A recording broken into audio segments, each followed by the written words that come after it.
Bagi penggemar sayuran hijau, pasti sudah tidak asing lagi dengan yang namanya pakcoy. Pakcoy adalah jenis sayuran hijau yang termasuk ke dalam keluarga sawi-sawian. Pakcoy adalah salah satu dari banyak jenis sayuran hijau yang mudah dan cepat untuk dibudidayakan. Jenis-jenis pakcoy juga merupakan salah satu jajaran benih sayuran paling laris. Waktu panennya sangat singkat, yaitu antara 30-45 hari setelah ditanam.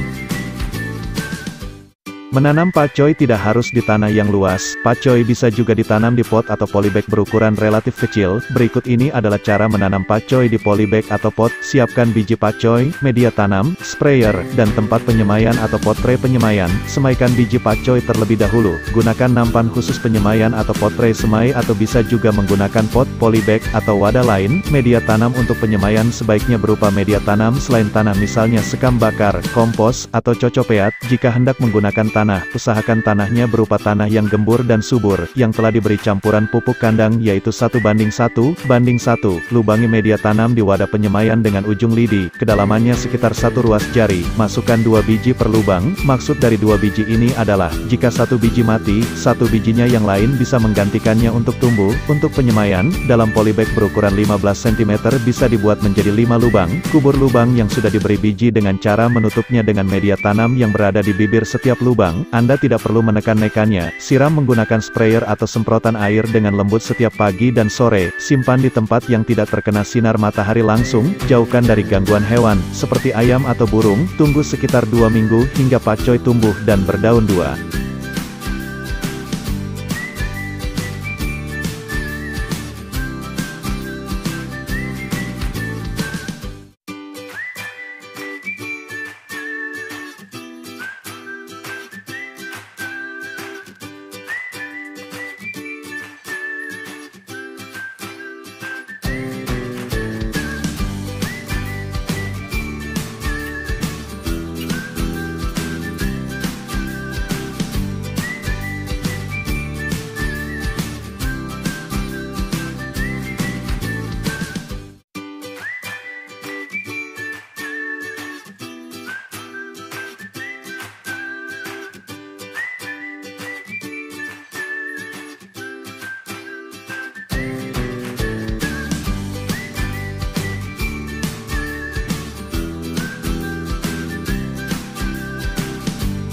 Jika benih pakcoy telah tumbuh menjadi pakcoy muda, ciri khasnya berdaun 2 atau kira-kira berumur sekitar 2 minggu. Pakcoy bisa dipindahkan ke pot yang lebih besar untuk bisa ditanam secara mandiri. Siapkan pot atau polybag dengan, di sini saya gunakan cup plastik dengan melubangi beberapa lubang pada bagian bawahnya. Gunakan media tanam berupa campuran tanah dan pupuk kandang dan sekam bakar dengan perbandingan 1:1. Isi pot atau polybag dengan media tanam, jangan terlalu penuh, jangan juga terlalu dangkal. Lubangi media tanam tepat di tengah-tengah pot. Ukuran lubang disesuaikan dengan ukuran gundukan akar pakcoy. Tanam pakcoy sesegera mungkin setelah dicabut. Hati-hati saat mencabutnya, jangan sampai akarnya patah. Gunakan sendok atau sekop untuk mempermudah proses pencabutan. Tepuk-tepuk bagian media tanam sekitar akar pakcoy yang sudah dikubur. Jangan terlalu keras. Fungsinya, agar pakcoy tidak miring saat disiram air. Siram pakcoy menggunakan semprotan air setiap pagi dan sore hari.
Selama seminggu pertama, jauhkan dari sinar matahari langsung, simpanlah di tempat teduh. Setelah seminggu, pot atau polybag pakcoy bisa dipindahkan pada tempat yang terkena sinar matahari sepanjang hari. Hati-hati dengan sinar matahari langsung, daun pakcoy bisa terbakar karena sinar matahari yang terlalu panas. Berilah pupuk secara berkala. Pupuk organik atau pupuk kandang adalah pilihan yang terbaik. Pakcoy bisa dipanen sekitar 30-45 hari setelah ditanam di pot atau polybag mandirinya. Pemanenan bisa dilakukan dengan mencabutnya langsung dari tanah, atau dengan memotong batang pakcoynya.